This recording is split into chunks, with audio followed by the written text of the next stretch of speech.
Secretary General's our common agenda. It was identified there that there was a need for close cooperation when it comes to digital engagement across all the many spheres, whether it's AI, whether it's data governance, whether it's closing the digital gaps, as you have highlighted them. And so the Global Digital Compact is meant to be annexed to the Summit of the Future this September. And so we are really smack in the middle of preparing and drafting the Global Digital Compact. Over the past year and a half, the co-facilitators have conducted informal consultations across various regions with various multi-stakeholders, with governments, private sector, with the tech community, with civil society. We have now entered the formal stage of negotiations on the text of the Global Digital Compact. Of course, this is an intergovernmental process, although we do recognize that all the stakeholders have a stake, and therefore we have a process where we once in a while listen to multi-stakeholders.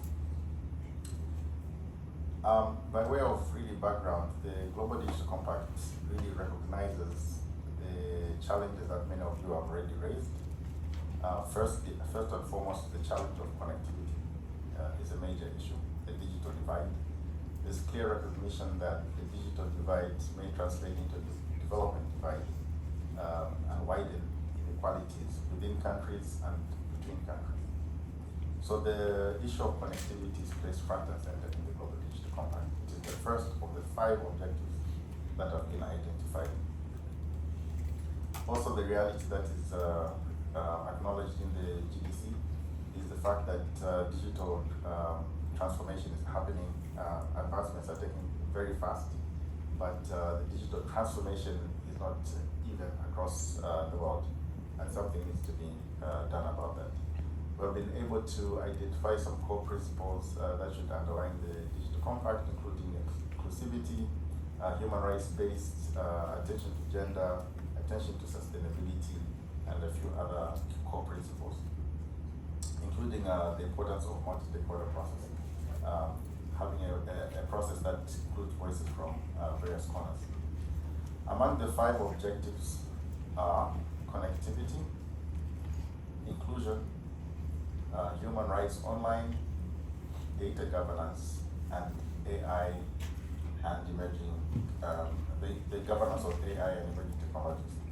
We do have the draft online. We are currently in the, what you call Rev 1. We had a 0 draft, we had formal submissions, and now we're in the process of presenting Rev 1. Your delegations have been very active. Force has been a force to reckon with, I must say, very articulate in their presentation, and it really helps the process. As things stand, Force is one group which is a big champion of making progress. And that's going to be a major issue when we get through the difficult parts. Finding a balanced text is going to be the agenda. If we can find balance, I mean, it's one thing to get an agreed text. The other thing is to implement. Because fundamentally it's about getting a document that will manifest itself through actions. And so while we are pushing for an action-oriented document, we're also mindful that we're living in a challenging geopolitical environment whereby discussions elsewhere might get into the space of the GDC. But by and large, I think there's a lot of interest in seeing that we have an actionable document, an ambitious document that can be implemented. Let me quickly, I'm mindful of your time, let me quickly just highlight some key parts. The large part of this document is really on the 5 objectives, which highlights the commitments. And under the 5 objectives are very clear commitments around connectivity, about the inclusion of smaller groups, as you mentioned, Honorable Minister, the youth, the aged, women, children, education. There's acknowledgement of initiatives under the ITU. There's acknowledgement of initiatives under various organizations. The GIGA initiative is just one of them.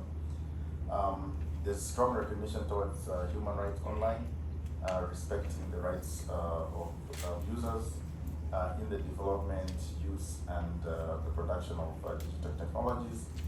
There's acknowledgement of also the energy consumption that goes into digital technologies, and I think that's a conversation that needs to be broadened, especially when you look at AI. The consumption of energy and water in the production, even just testing these large language models is something that is worth looking at. Very quickly, a lot of attention is on governance because there's clear recognition that AI is anchored on data, and we need a robust, global, interoperable framework for data governance. That's cardinal. And artificial intelligence, I'll pause to just pull out some key issues here. Primarily, the focus on AI is to acknowledge the work that is being undertaken by the AI advisory body, which anchors its recommendations, at least in the preliminary report, on the key functions around AI governance, that it should be able to deliver clear and independent opinions on the state of AI development, that we should allow for a global dialogue around AI, and also that there should be efforts towards capacity building. And in that respect, there are three things that will stand out to you when you read the AI section. The first one is that there's a proposition around forming an international scientific board panel, which is mimicked around the IPCC from the climate change world, so that you can have an independent body that provides opinions around the status of AI and emerging technologies. Then there's a proposition around having a global dialogue where all voices can be heard. And then, of course, the issue of AI fund becomes important, given some of the issues that have already been mentioned, that not all countries can put their resources together when it comes to computing. That's really important, to develop compute capacity, to develop the skills that are needed in AI in a more equitable manner. So a fund is proposed. The last section of the Global Digital Compact is with follow-up and review. That we have to set in mechanisms that allow for the follow-up and clear review of the commitments that have been made under the GDC. And in there, just to highlight some of the issues, well, firstly, many of the countries have really insisted that there should be no new mechanisms established. Really, we need to use the existing mechanisms.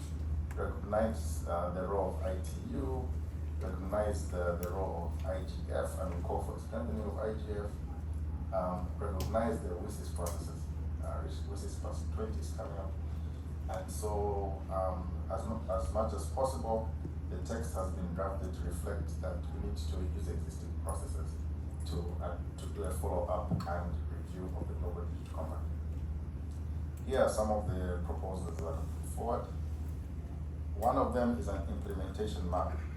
The Secretary General has requested to put forward an implementation map for the SDG.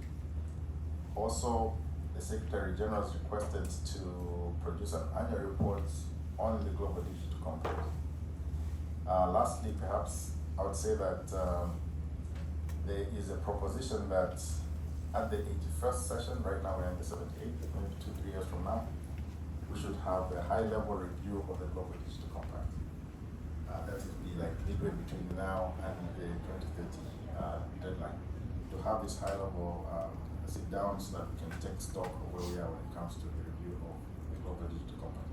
I do apologize for the long intervention. It's a lot of information, but really that's where we are in terms of the Global Digital Compact.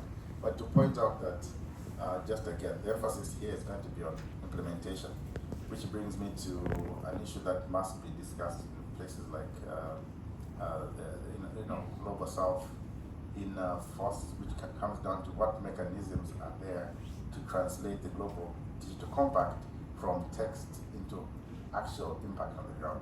Because fundamentally, I do think that the GDC must be judged on the basis of its connectivity, on the basis of its ability to promote and protect human rights, on its ability to address the issues of sustainability around digitization, and its ability to successfully govern AI in an equitable manner. So it's the results framework that will speak to the success of the GDC. I thank you very much. Thank you very much, Ambassador, and I just want to register our thanks for your incredible work It's not an easy task to try and get everyone to agree on a compact of any nature,